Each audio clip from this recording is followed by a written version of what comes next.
So what is a balanced lifestyle? So let's look at the scale. Here's a scale, a weighting scale. So when do the scale become balanced? When both sides are equal weighted, but both sides have the same amount of weight. When you have the same amount of weight on both sides, which means the scale is in balance, correct? So those three areas that we have to manage and keep it balanced, you have to make sure you give the same amount of time, not necessarily the amount of time, but the same amount of effort to make sure those three areas is not off balance. And some area will require more attention, some area require less attention, but the most important is whatever life area that need attention, you want to give it attention and care. So if you need to exercise more and you neglect that, then you want to put extra time into exercise. Because if you spend too much time on one area, the other will be off balance, and that's when stress will develop and you will not in balance as a lifestyle. So like, for example, there are a lot of people that are very successful in a career. They are workaholic and they're very successful in the career, but they still have a lot of stress because they neglect their family and their health. They claim that their health and their family are important, but they neglect them, which means that's why they become stressed out. And so that is why you want to make sure you create a balanced lifestyle for those three areas, which means make sure you give enough attention. So if you feel like some areas are off balance, that means you haven't given enough attention to it, which means you need to focus and where is it lacking so you can find a solution for it. Okay, so that's how you keep your life in balance. So for the first one, career, how do we keep it balanced and how do we, feel happy about it? First is career. You want to make sure you have a passionate career. I know a lot of us, but because when you have a passion in your career, you enjoy doing what you are doing, which means you have less stress. Because if you're in a job that you hate and you're not happy at your workplace, well, remember, we spend 80% working. And if you have a job that is boring, you are suffering a lot, 80% of your life. And that's a lot of suffering and stress. So that's why it's important to have a passionate career, something that you enjoy looking forward to going, because that's a daily hassle. But if you don't have a career that is enjoyable or passionate, that's okay. You can still keep your job. But on the side, you want to create a plan how to help you move forward to getting closer to the career, the passionate career that you want. Even though you might working on a boring job right now, but as long as you take action to actually start out a plan and work on the side, the moment your stress will decrease a little bit because your brain can see a future, a better future for you, for your career, when you develop a plan and spend some time and work on the side, like a side hustle. As long as the brain can see that, as long as you can see a better future for you in the future, it will help you create less stress because you start to do something more enjoyable for you. And then you can work at your job and on a side hustle at the same time. And when the side hustle become more successful, then you can start to decrease the hours that the boring job that you have now. And that's important. So you don't have to quit your job now because we need to still make a living income, but it's about a plan. You want to start creating a plan to open your brain up to see that the possibility of the future is still possible for you. And that is important to help you decrease that stress at work. Because like, again, if you have stress at work, it will tend to travel to your home area, and that is not a good thing to have. And then like, again, career, relationship, we spend a lot of time at work daily. We want to make sure we build good relationship with your coworker, your boss, or supervisor, or whoever you work with. It's important to spend some time and build good relationship with them because again, you see them on a daily basis. And if you hate seeing them every day, that's a lot of negative energy and you don't want to have that. So this doesn't mean you need to have all the solution right away, like I said, but you are willing to find a solution and willing to take a next step to build positive relationship. And the moment you do something different to improve, it will dramatically decrease your stress level. Okay? So that is career. And if you have trouble discovering your passion, we also have another event called How to Discover and Grow Your Passion. It's free if you like to register for that. And I believe that event is in September. So we will provide you with a link if you like to register for that, okay? So that is career. So health and relationship. It's a little bit different for health and relationship because career, everything's laid out for us what you do. Your boss will tell you exactly what you need to do, right? But when it comes to health and relationship, we have to come up with our own to-do list. So this is how you should approach health and relationship.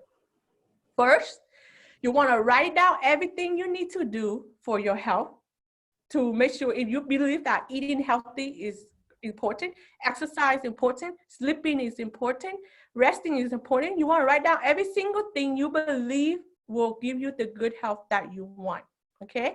After you write all those things down, you want to arrange it from the most important to the least important.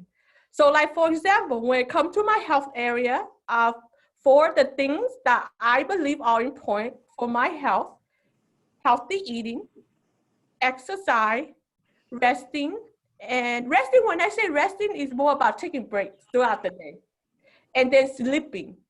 So those are the 4 things I believe will give me the good health I want. And then after you write down everything, then you want to arrange them from the most important to the least important. So to me, according to me, I think healthy eating is the most important. Resting, sleeping, and exercise. That doesn't mean that others not important, but if someone point a gun to your head and say you only can choose one, then that's how you want to prioritize which is important. By doing that will help you see where you should focus your attention on, okay? So that is a health example. And then relationship, depend on who you live with. If you live by yourself, then you want to write down everything to help build a good relationship with yourself. If you live with your roommate, boyfriend, or girlfriend, you want to write down every single thing that you think you should do to build a good relationship with him or her, and also the chores that you have to do, like the daily tasks. Or if you live with your parents, what are things you need to do to build a good relationship with your parents? Or if you have kids, what things you need to do for your kids, such as taking them to school, bathing them, feeding them, taking them to events. Or it's the same with people that you care for. Like if you care for a senior or a disabled person, you want to write down every single thing that you need to do for them to take care of them. And the moment you write down, then you prioritize, arranging from the most important to the least important. So I like to give example of a person that have to have kids, because that's common, right? So if you have kids, let's say that I have kids. So here are some things that I have to do for my kid if I have a kid. So going to school, doing homework, feeding, bathing, sport, dancing, all the things that you have to do for your kid to help them become successful in life, okay? And then you arrange them from the most important to the least important. So I just give an example here. I just put doing homework the most important, feeding, going to school, bathing, sporting, activity. That does not mean that you shouldn't be doing all these, but we want to prioritize which is the most important. And it's important for us because we need to know when we have extra time, we will know where the attention needs to go, okay? So by doing that, it will help you see where you need to do things, what you need to do things, okay? So after you lay out everything like that, the next thing you have to do is commitment. And there's 2 quality of commitment: be on time and quality. Okay, so I will give you an example. What does that mean?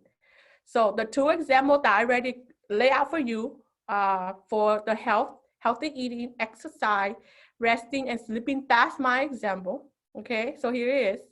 Relationship, the kid, you have kid. If I have kid, here's all the things: going to school, doing homework, then feeding, bathing, sporting, dancing. So right here, I lay out exactly again.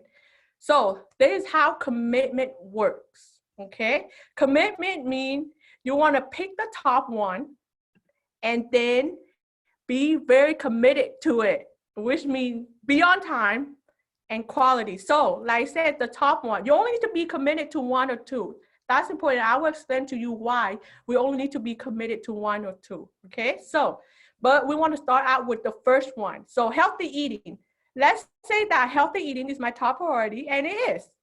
So let's say that I am committed to eat lunch every day at 12 p.m., which means every time at 12 p.m. come, I need to be on time and eat my lunch. That is called commitment. Next, quality. Qualities mean you want to I have to prepare my meal as best as I can. Qualities, I mean you do it well. That means I have to make sure I have a balanced meal. I have a healthy meal where I can nourish my body, my health. That is quality. You want to be as best as you can in your commitment. And that is commitment. You want to be on time. And the quality that you put in for your task must be as good as possible. And that is called commitment. Okay? This does not mean that I don't rest. This does not mean I don't sleep. This does not mean I don't exercise. But if anything, I can fail 2 and 3, 2, 3, and 4, but I cannot fail on number 1. No matter what happened throughout the day, I have to be successful with number 1, and that is commitment. Be on time and quality. If like, yeah, you can fail all these, but do not fail on number 1, and that is called commitment. And I will share with you why we need to do that. And then when it comes to relationship, if I put doing homework is important for my kid, and I say that I will make a commitment 4 p.m. to do homework for them, which means when 4 p.m. come, I need to make sure my kid sit down and do their homework on time at 4 p.m. That's called commitment to your kid, to my kid. And also quality, which means I have to make sure I am mentally prepared to help them with their homework successfully if they need help. And also prepare them to have mentally prepared to focus on doing their homework. And that is called commitment and quality. And if they need help, I need to be present to help them successfully. And if I can't help them, then I need to find someone else, like a tutor, to help them successfully. And if the first tutor doesn't work, then I need to find someone else. I have to keep doing it until I give my kid the best quality of help as possible so they can become successful in their homework. And that's how you want to focus in our activity, is commitment, on time and quality. Of course, you still doing the feeding. You still go take them to school. You still bathing. You still take them to sport. You can still take them to dancing. But no matter what happened during the day, I can fail everything, but I cannot fail doing homework. And that is called commitment. And we need that in life to give our attention to what we consider important. Because if you don't give enough attention, like again, to certain things that are important to you, that's when we become out balance, and then we won't become successful in anything. Life is more about quality than quantity, okay? So after I feel like doing homework, I can be very committed to it every day, on time, quality for my kid, and I feel like, okay, I can tackle the number 2, which is feeding. Feeding means providing them with healthy food, right? So let's say that I feel like I'm confident I can tackle commitment for number 2. Okay, so which means if I'm committed to provide them with snack, let's say that I'm committed at 3 p.m. That means every time at 3 p.m., I need to have them sit down and eat their snack. And also the quality, which means because I care about my kid, which means I have to make sure I give them the healthiest snack. I don't want to give them junk food. That would not help them with their health. So which means the quality, I have to make sure the snack is as healthy as possible, as quality as possible. And that is called commitment. Okay? So when I'm talking 2 things and trying to be committed to things, and I find out that, oh my God, I seem like I can't be committed to 2. I feel like there's certain days that I can't sit my kid down at 3 p.m. Somehow I lack of energy. And when you find out that you cannot become successful, commitment in 2 things, commitment means be on time, and the quality has to be as best as possible. And if I find out that I can't manage 2 commitments one time, then I need to go back and only focus on 1 commitment, which is number 1. Because if you focus on two and you fail on both, that means nothing in your life is in control. Nothing in your life is working out well. But we just need one, at least one that is truly well, truly on time, truly commitment, and you'll find out that soon the others that you are not committed to, like this, will start to improve as well. And that is a great thing in life. I found out that in life, everything is connected. If you do one thing well, everything in your life, everything the tasks that you need to do in life will start to improve along with it. Of course, the improvement will not show instantly, but the more you focus on just doing one thing well, you will find out that you will have more energy to focus on your feeding for a kid. Maybe feeding will not be the same as your number one, but it will improve slowly as you take care of number one. You'll have more energy. You will feel better about yourself. So like, for example, when it comes to my health, every time I'm truly committed to number one, I have more motivation to exercise. I don't really think about exercise, but I focus all my attention on healthy eating. Because when I'm eating healthy, my body feel good. I have more motivation to exercise. See? So in life, it's not really a lack of time in exercise, it's a lack of motivation, because all we need is 10 or 15 minutes daily to walk, to run, or whatever exercise you want. And I'm pretty sure we can all find 10 or 15 minutes daily to walk, run, or whatever exercise you want, right? Because 10 or 15 minutes is not as much, but it's the lack of motivation. But if I am truly taking care of my eating habit, my body feel good. I have more energy, because when you're eating healthy, you tend to have more energy, more motivation, which means I will have more motivation to exercise. When I just eating well, I will sleep better for sure. When you eat well, when you feed your body well, you can sleep better. And resting, I will have more motivation to rest as well. If I focus and be very committed to eating healthy. And that is the great thing about life. You just want to focus on one or two. If two, that's great. But if you can't, do it well for one task, and be patient, and you find out that the other tasks along with it will also improve.